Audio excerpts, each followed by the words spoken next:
All right, so I guess this is the first episode, man, of the final round podcast / YouTube show. What's going on, man? How's it going? It's going good, brother. I like this setup. We're here at our Palm Bluff studios. Yeah, we're here on the beach, just chilling and absorbing the sunlight. Yeah, a bunch of palm trees everywhere. Yeah, a bunch of palm trees in the middle of town. Found a little cottage and yeah, we made a studio in here.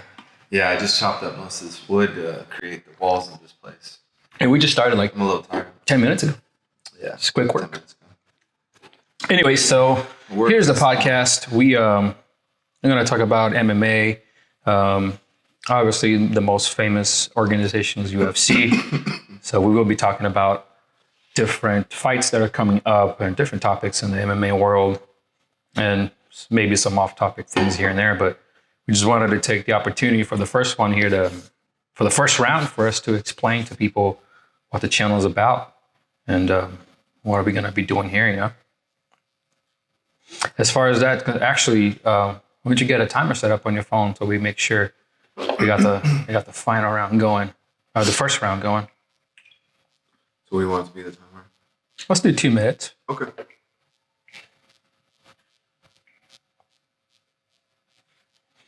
All right, you ready to begin? Okay, yeah. Let's do first round. Here we go. So, who are you, stranger? All right, so my name's Adrian Guetta, here from Corpus Christi. Just really been watching MMA and definitely UFC because I feel like UFC is the top of the food chain, right? Oh, yeah.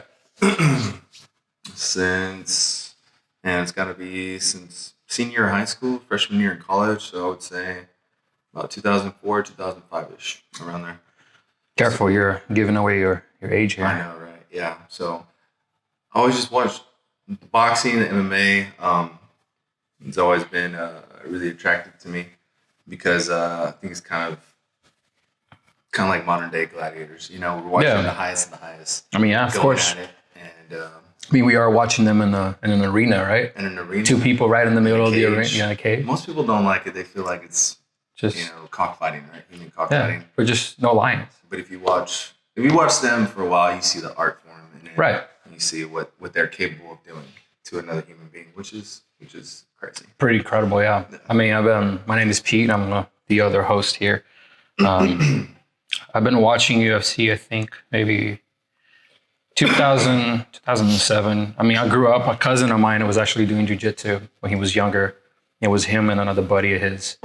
And so I got exposed to that when I was young. I'm from Brazil, so obviously BJJ.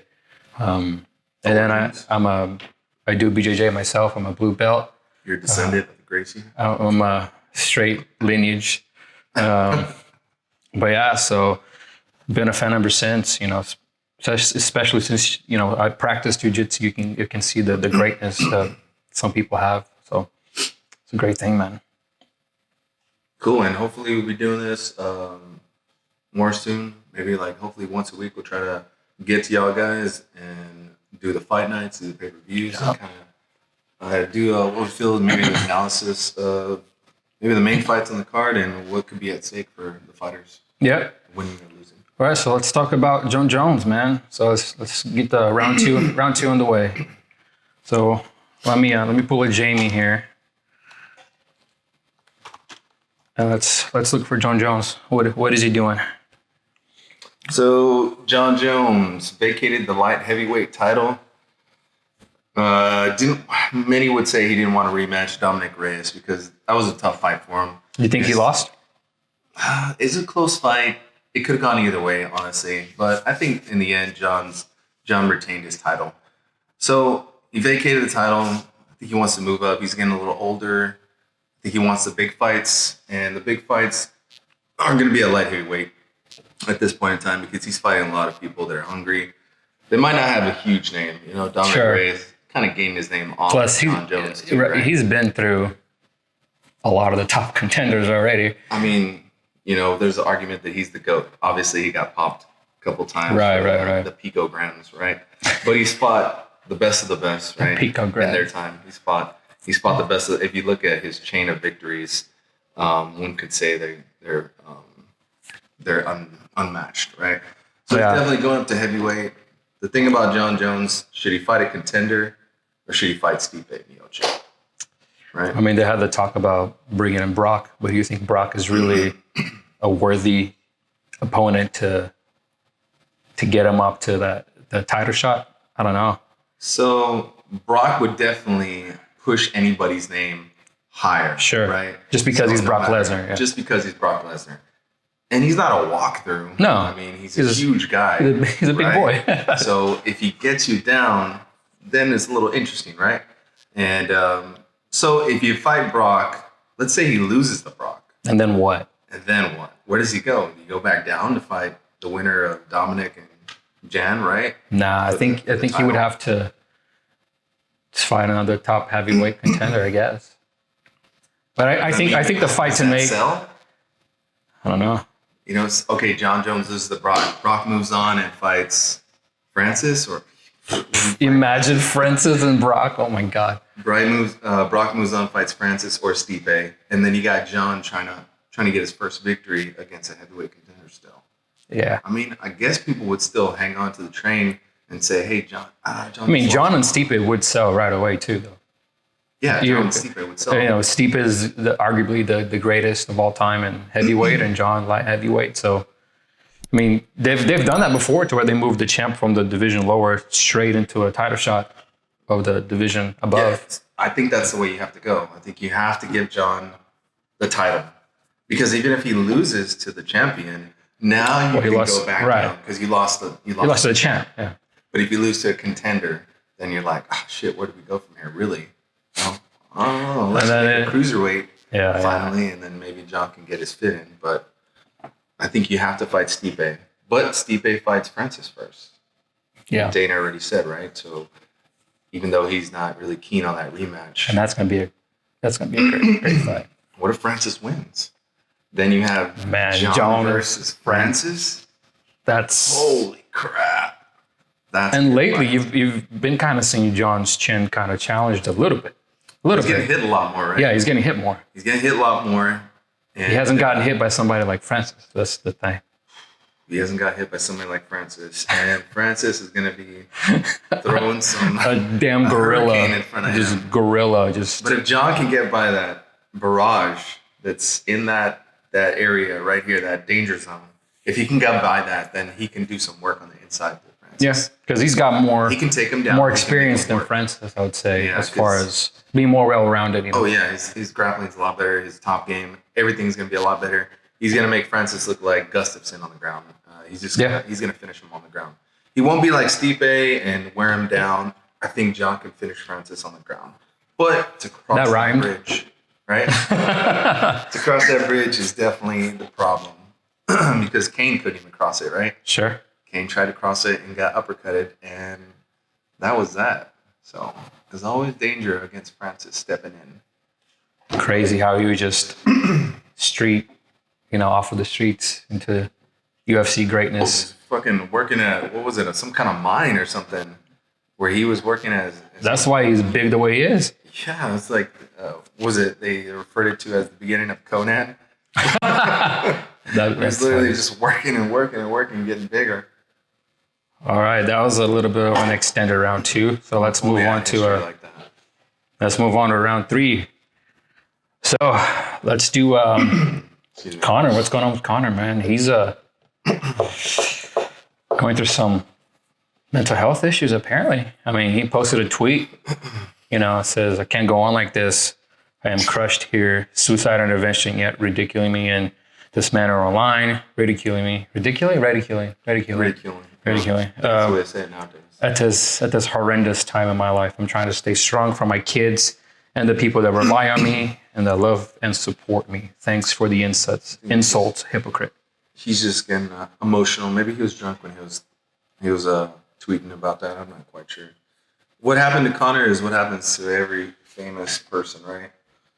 Think he's getting set up? I mean, I don't know. I guess only Conor knows that. I mean, the bar, there's really no... I mean, he did hit the older guy, whether the other guy was talking crap to him or not. Bar thing is for sure, right? I mean, you can see it. You can see smash into the phone, video evidence. But that's not the first time they've talked about Conor Sexual allegations. sexual allegations against Conor, which is sad because I like Conor, man. He's one of the GOATs of the UFC, not only of the UFC as a whole, of his weight division. Well, not only that, I think one of the best pound for pound combat sports athletes that we've ever seen in the world. Right. So he's big, right? He's famous. He's got money, right? Things happen with females. Obviously, we weren't there. He's saying that it's set up. It's somebody just asking for a payday, just throwing his name out there. So, I mean, I don't know. I guess we'll see what happens with that. So it's unfortunate if that's true. It's unfortunate. I think he'll still get off on a slap of the wrist probably because it's Conor McGregor, and hopefully he fights again. But that goes. What do you do if you're his wife? His significant other. That's the second time or third time about sexual allegations. There's so many out there. Do you think there might be like a little bit of a warning, like, hey, maybe this is? Man, I don't know. That's I hope not. Flags for the family. I hope not. Because I like Conor. He's entertaining. He's I don't know. What do you do with her? I mean, go off and doing your own thing. Take a split of the money or what? He's got enough to split. I mean, they've been together for so long. Way before he was Conor McGregor. She obviously loves him because she stood with him through the toughest of times. And she helped him get there. This ain't the end of tough times. He's always, his name's always going to be in the headlines. It's Conor McGregor. He transcended the sport of MMA and UFC, and he's always going to have a huge name. The biggest name. So this ain't the end. His name's always going to be up there. Not true. But he needs to be in the headlines for fighting. He needs to fight the toughest guys. He needs to get back in there and take on the lightweight division, which he only wants one name, and that's Khabib, right? Yeah. He wants the rematch. Maybe they can give him Tony Ferguson. But I think Tony's fighting Dan Hooker, so I think that's what's because that Poirier fight fell through, right? Poirier fight fell through. Dana's putting Dustin's name to shame right now, saying that he found a way out of the fight by negotiating. So I guess that's implying that Poirier did not want to fight Tony Ferguson. He don't want to. Dustin Poirier didn't want to. He fought Gaethje. He fought Eddie Alvarez. He fought Max Holloway. That's true. He didn't want to Conor. He fought Conor. He fought everybody. Why would he try to avoid Tony Ferguson? Yeah. Yeah, it's going to be another hell fight. Yeah. Dustin's been in them before. Which right? Ferguson and Gaethje was just still crazy fight, man. Amazing fight. All right, let's move on. Let's go to round 4. Now, let's look at this card real quick that's coming up. Now we got... What do we got on the card? Obviously, the big one, Covington versus Woodley. Then we have Cerrone versus Price. Chimaev versus the Merchant. I don't know how do you say his last name. Gerald Meerschaert. Meerschaert. There you go. Johnny Walker, which, man, he had so much potential when he was first, being brought up into the UFC as a name, like as a potential future superstar, but he never really. How many losses did he have? 5. 17-5. No, but his last loss was Corey Anderson? Because he had a string of wins, right? And I think his last loss was Corey Anderson, and that's because Corey Anderson was on a streak, right? So, yeah, Johnny Walker is a really, really creative guy, very athletic. But in doing those kind of things in the octagon, the jumping knees, the spinning attacks, you leave a lot of openings, right? So Corey Anderson found an opening. Yeah, he lost to Corey Anderson, TKO. But before that? And then he won versus Krylov in Brazil by decision. But before that? And then before that, he won. He was on a streak, KO, right? TKO. Yeah, he was on a streak. He won 2 fights, lost 1, won 1, and now he's fighting Spann. What was the last loss before Corey Anderson? I don't remember that fight. Oh, man.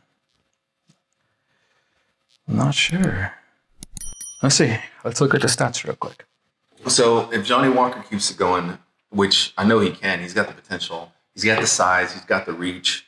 If he just plays a little more traditional and stops going crazy in the octagon, which we all know he can do. Let me take that back. He lost to Krylov. He lost to Krylov? Yeah. Okay.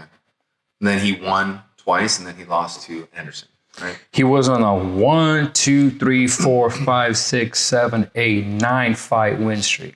Whoa, man. Yeah, so that's why he had a lot of hype. He's very athletic. He's creative, like a young Bones in the octagon. Very creative, but he slipped and he got tagged by Anderson. And I mean, that's all that really happened. I don't think why everybody's, hey, Johnny Walker can't do it anymore. But let's see what happens this fight. This is going to show us. So he's 3-2 in the UFC. Yeah, 17-5 overall because he won the Dana White Contender Series. Yeah, but he lost the top guys, right? Right. So Krylov and Anderson. Anderson was on a streak, I think, I don't know, 7-fight win streak or something at the time in the light heavyweight division. So those are guys that are the top of the top.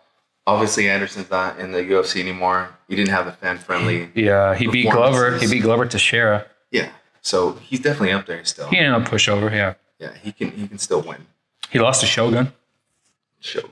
Yeah. Okay, well then moving on from there, we got Mackenzie Dern and Randa Marcus, and then Kevin Holland and Darren Stewart. Kevin Holland, Darren Stewart. That's gonna be sort of a similar fight.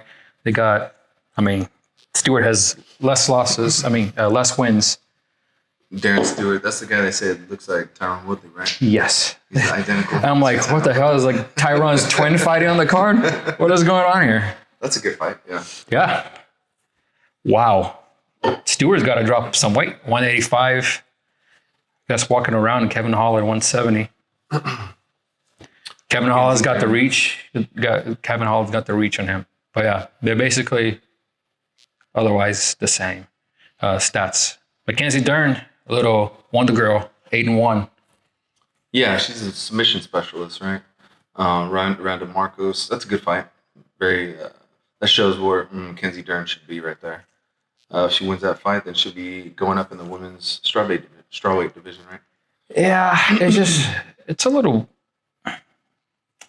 Yeah, it's just she's got 10 wins and 9 losses. Marcos. She's got a name though. Mackenzie Dern needs to build her name right. Off of Marcos, which can be done in this fight. So Marco's got the experience for sure. She's got double the amount of fights than Dern. She's been around for a while. Dern is kind of just came out, maybe a few years ago? Yeah, they're identical in stats. Like what's 5'3", 5'3", 115 pounds both, and both have 63 inches reach. Dern's only loss is in the UFC, right? I believe so. Let me see. Let's see who she lost. Because she lost to Amanda Ribas decision. Okay. So it's not like she's getting dominated, right? No. Okay. So no. She won a first round 2 minutes by a submission. Yeah, she's definitely a submission expert. We've seen her on the ground before. Let's see if she can get it to the ground. Unless, I know she's been working on her stand-up, right? When you're in the UFC, you need to start working on everything, right? You need to start being more balanced. I think the days of specialization, might be dying a little bit, right? So the Damian Maias of the world, stuff like that. Sure. So it needs to be more evolved, especially in today's day of mixed martial arts. We're seeing a lot more high-level stuff, and you need much more well-rounded people. Yeah. Who's the co-main for Saturday? Cerrone. Donald Cowboy Cerrone. Right? But we skipped Chimaev, so let's talk about that guy real quick. Hamzat Chimaev. So let's go. Let's do round 5 right here. Last round. The final round. Hamzat. We'll talk about the last 3 fights. Hamzat Chimaev. Right? Is that the way you say it? Hamzat Chimaev. 8-0. 8-0. His last 2 fights. Little Habib. Well, okay. Sort of. Yeah. So his last 2 fights were the Phillips and the McKee fight. McKee was a rising star. Phillips and had a lot of McKee. hype around. Yeah. Okay, so TKO. Hamzat, he doesn't do what Khabib does on the ground, technical wise, like the trapping of the legs, the Dagestani handcuffs. Sure. He doesn't do any of that, but he's kind of reminds me of a Luke Rockhold on top. He's very balanced, very heavy on top, and he moves with you very well. Khabib restricts you in that area and then works. Khabib's like a boa, he'll constrict you right works. there, and then he'll And Khamzat's just pummeling, shooting very aggressive every time, and his shots are just His shots seem right on. Every time they throw, it's a counter. Every time he drops down a level, and every time he's in there. So Very effective. this is going to be a good fight because Mearshart has a lot of submission victories. And he's So he's used to being long there. time Yeah, he's fighter. a veteran. He's a veteran. So let's see if Khamzat can keep pressure on a guy that's very, very seasoned on the ground, who's able to take that kind of rush every time, that pressure. He's a BJJ. Yeah. He's black belt. He's got over 20 submissions, I Yeah. believe. So if he can put that pressure on Mearshart, that's going to show us a lot that what he's doing on the ground is very, very hard to avoid. He was a former middleweight champion too, so He got weight on him. he's definitely. So I don't know if this is Khamzat's first middleweight. Was the last two welterweight? Welter, yeah. Okay, so he likes to move up and down because he wants fights and fights. That's why Dana White gave him the Damian Maia fight after this, which a lot of people were like, why are you giving him 2 fights in a row? You know, he still has to beat Gerald, right? So if he beats Gerald, then he's even going to go to a higher jiu-jitsu level with Damian Maia. I feel like they're trying to just build this dude up to be the next They definitely build him up next superstar. because he wants to fight. You got somebody say, hey, give me another fight, give me another fight. Who's the last one that said that, right? I can't remember who's the last guy that said, just give me another one, give me another one, give me another one. I mean, Cowboy wants to fight all the time, right? But damn, this dude he said, I'll take Nate, Nick, and who else? He's on, I'll take them all right now. Jesus Christ. I'm looking forward to that one. That's going to be a good fight. I'm also looking forward to seeing Cerrone coming back. That's going to be, how is he going to react after the loss against Conor, you know? Man, he usually pops back pretty well. If you let him work, if you're a fighter that lets him work, then that's going to be a bad thing for Nico. And I don't think he's done, you know. He lost to Conor, lost to Pettis. Pettis' decision. Yeah, he lost to the best, right? He lost to Conor Pettis. You can't say he lost to Gaethje. You can't say Ferguson. you can't say Cowboy is a pushover. I mean, He's not. look at his record. It's 36 wins. He got the most wins in UFC, correct? I believe so. Yeah. 36 wins, 15 losses. Yeah, he lost 15 times, but look at who he's fighting. Look at who's fighting now. Is Nico Price that level of fighter? I don't think so yet. I think Cowboy's gonna pull it out. I think Cowboy's in the status where it's right below the highest tier of fighters. It's right there. If you beat Cowboy, then you're in that area. Right, you match up with him. So Especially if you haven't had somebody of Cowboy's caliber, I guess. But I mean, yeah. Price lost to Vicente Luque, and that's Well, Luque's not a pushover though, too. No, He's one of those grinders. He's that's what I'm saying. guy. He didn't lose to Very a tough pushover guy. dude. Yeah. So that's going to be a tough fight. I'm not too familiar with Price. I don't know what. He's a stand-up guy. He's an all-around guy. He's a tough guy, just like Luque. He comes to fight everywhere. You know, he's Brown belt in BJJ. Yeah, he's not great at one thing, but he's very, very tough. So, but he's going to let Cowboy work, you know? He's going to let him work his kickboxing, right? His knees, he's going to let him work everywhere. Unless you put that pressure on Cowboy, if you give him time and you give him space to be comfortable, we all know that he's a slow starter. Man, I'd kind of like to see Cowboy just shave his beard, shave his head again, get that assassin look back on his face. Yeah. Be that Rick Story Cowboy. Right now, he looks like a what's the word I'm looking for here? Like a non-threatening cowboy, He's always threatening. just riding on a donkey instead of a horse or a mule.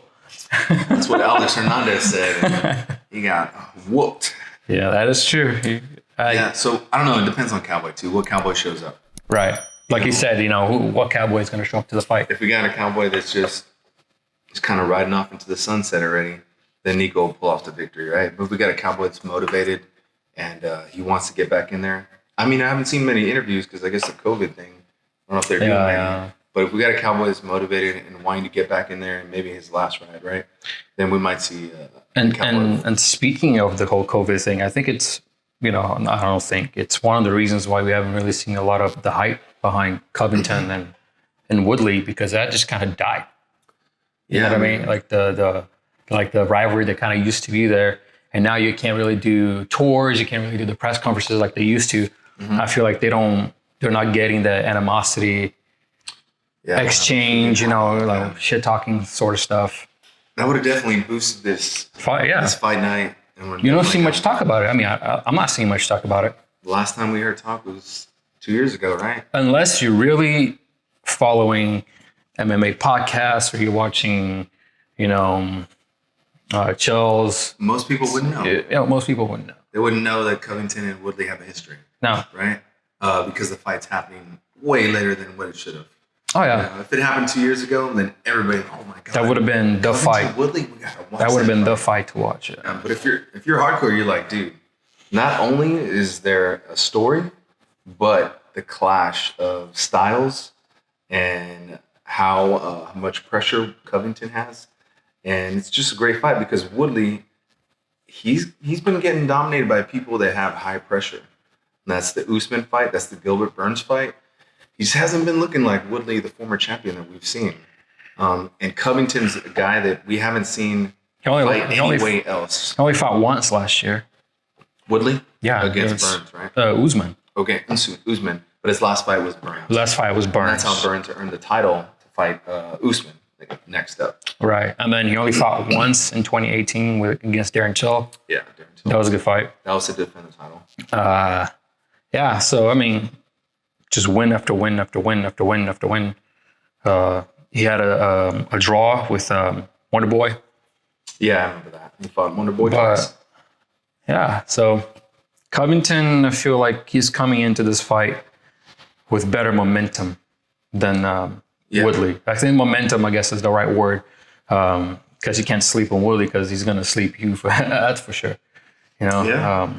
But Covington showed that he has a chin. I mean, against Usman. He took a beating. Well, I mean, he also gave a beating to Usman. I mean, when's the last time we've seen Usman hit that much? Yeah. I've never seen. He always goes to the ground. Yeah. He always dominates on the ground. But let's see if Covington or Woodley even shoot for a takedown, right? Yeah. Like, it's going to be interesting to see, and I would favor Covington to be on top in those takedowns. Sure. So let's see if Covington even wants to shoot, because I know what he's thinking is, I took Usman's punches. Can I take Woodley's? I'm pretty sure I can take Woodley's. Maybe. If he mixes it up, the punches and the takedowns like he did with the Damian Maia fight, like he's known to do with pressure fighting, then he can win Woodley's fight. He can win that fight. And if Woodley's just looking for a right hand, then he's got a long night. Yeah. Yeah, for sure. That's all he's looking for is the right hand. I mean, they're talking their crap. Woodley saying that he's not going to shake Kobe's hand after he knocks him out, or, Well, I don't know, man. I would. Says he's ready to go back to his old self and score another knockout win. We've heard that before, though. I guess he just lost to that high school teacher on that Titan game show, right? I mean, I guess we'll see what. Honestly, Covington would have beat that guy in that obstacle. I did not see that. You didn't see that? No, I did not see that. You got to pull that up. Jamie, where's Jamie? Jamie. We don't have a Jamie. We're too poor to Andy, where you at? Call Andy real quick. Yeah. Call Rob. Pull that up, the stats. Just let's FaceTime real quick. Okay, so where does Woodley go? Where does he go after this fight? Win or lose? If he wins, he stays, I believe. If he wins, you think he gets a title shot after Covington? Because Covington would be number 2 contender, right? He just possibly Usman, right? Possibly. So let's say, okay, Woodley wins. He gets the title shot against Burns or Usman, right? The rematch, right? He fought both of them. So that'd be a good fight. If he loses, I don't really know where he goes from here. He loses to Covington. That's 3 in a row. He's lost to his bitter rival. And the UFC has a 3-loss. They're not going to get rid of Woodley, right? 3-loss policy. Nah, they won't. I don't think they would get rid of Woodley. He lost to the top 3, right? Usman, Burns, Covington. So let's just say he loses to Covington. They got to give him. You think they'll give him a comeback fight? Somebody that they know he's potentially, arguably, have a easier chance to win, just to kind of. Hold on, wait up. What if he loses and Hamzat wins? He might be fighting a nightmare in Hamzat, right? Because Hamzat is welterweight and middleweight. Yeah. who knows? I mean, what if they want to move up Hamzat and they say, Woodley, if you want to stick around, you've been here you go, in buddy. my hair for a while, even though Dana White doesn't have hair. Here you go. I'm gonna toss you Hamzat real quick. Here you go. Damn. Have fun with that. Well, he knows he's gonna get taken down very quickly in that fight. That's gonna be a tough fight. So let's do picks. All So right. let's start from the bottom here. Let's go back to the first fight. Let's see. What do we got? First fight of the main card? Yeah, let's do the main card. So let's do Holland versus Stewart. Holland 18-5, Stewart 12-5, 1-0 contest. I think I saw Stewart's last fight. I can't say I've watched their last fights. You got the odds on there? No, They gotta be pretty even, right? let me pull that up. UFC Fight Night, Covington odds. Both are tough guys. Darren Stewart reminds me of Tyron Woodley, so I'm gonna have to go with Darren Stewart on that one because I feel like he's got a right hand like Woodley. He's got the bomb. All right. So Stewart's coming in as a plus 187. Somebody knows something about Stewart. 187. What about Holland? What about Holland's? Minus They're 225. going off of his last fight or what? 225. What's Holland's last fight? Holland's last fight was Joaquin Buckley. Joaquin Buckley. Buckley. At the Sam's Club or what? I've never heard of that guy. Buckley. He's 10-3. He's 10-3 Yeah. in the UFC. Overall, it was at the UFC Apex. I didn't see that fight. I didn't see it. I can't make a call on this one. Okay, I'm not- gonna say Darren Stewart on that one. Pete, you have to make a call. Okay. I'll go with Stewart. Okay, we got Stewart on that one. Okay. Mackenzie Dern versus Marcos. Marcos is a plus 162. I'm gonna go with my girl Dern. Yeah, I'm gonna go with my girl Darren too. I like her. She's got Brazilian roots. I She's got got Brazilian everything. everything. I think she had a baby too, so it's still there, but still going with Darren by submission. Say that. Darren by Marcos submission. is more of a wrestler, I believe. Marcos is a wrestler. Yeah. Okay. So we both got Stewart and Dern. Walker versus Span. Span. Ryan Spann. Span. Um, Span plus 110. yeah, because they're still going off of Walker's hype. That's a good fight, man. I'm gonna say Walker, more creative. He's gonna fix his mistakes. He's not gonna leave the openings that he did against Corey Anderson. Yeah. He's gonna get back on track. He's a big dude. He's got a lot of reach, and he's very, very agile in that octagon. Very loose, Like I said, unpredictable, flashy. unpredictable. Bones Jones. Going with Walker. Yeah. I'm gonna go with Walker too. Not Go only with because Walker of that, by knockout. but I'm gonna go Walker because again, another Brazilian guy. Gotta support my people. How long is that gonna last, right? When Damian fights Hamzat, we'll see. Oh yeah. Sorry, Damien. All That's an interesting. right. Hamzat versus Gerald. Mearshart. Oh man. Plus 350 for They got Mearshart. Mearshart. It's because they don't know him. Jesus Christ. That is a very interesting fight. We haven't seen Imagine too much if- of Hamzat. Imagine Hamzat loses. Yeah. Well, we've seen stars lose before, right? We've Yeah. seen people rise and lose. It's a good payday right there. Mearshart doesn't have the name, so even if he did beat Hamzat, he's not taking everything from Hamzat. You know? No. He's been in the game for a while. I think he's just one of those. He's just those tough guys. If that one's a hard one to call. If Hamzat gets to the ground, I really don't know how it's going to look. If Hamzat can keep the pressure and give Mearshart space, he needs space to work. I'm going to go Mearshart on this one. I just want to be different. I want to pick Mearshart. I want to see Chimaev fight, though. I haven't seen him fight yet. I'm going to go with Hamzat, okay? The reason why, I know that Mearshart's a hard task. I understand that. He's got a lot of submissions under his belt. He's a veteran. He's a grinder. But I want to see Hamzat versus some of the top guys. Yep. It'd be more interesting. I'm gonna go with Hamzat on that one. Okay. TKO. Okay. All right. Then we'll go Nico Price and Donald Cerrone. I gotta go with Cowboy, man. You can't not go against Cowboy. I mean, you can, but I just want to see Cowboy win again. I'm gonna go vintage Cowboy. I think he's gonna hurt Nico on the feet. He's gonna go to the ground with Nico, and I think Nico's not on the same level grappling wise. I think he ends it with submission. That's a good call. Cerrone submission. Okay. Let's do Covington and Woodley. I'm gonna say Covington, quite possibly TKO. Yeah, it might be a little bit too much for Woodley if he catches him slipping. Covington by TKO? I'm going to have to go with Covington. He's got to be careful. Can he finish Woodley? He's going to get that. If he doesn't finish Woodley, it'll be decision, Covington. He has the ability to finish Woodley because he doesn't stop. He has the volume. He has the volume. He has the cardio. Woodley gets tired. All those muscles need oxygen, and Woodley's a tank.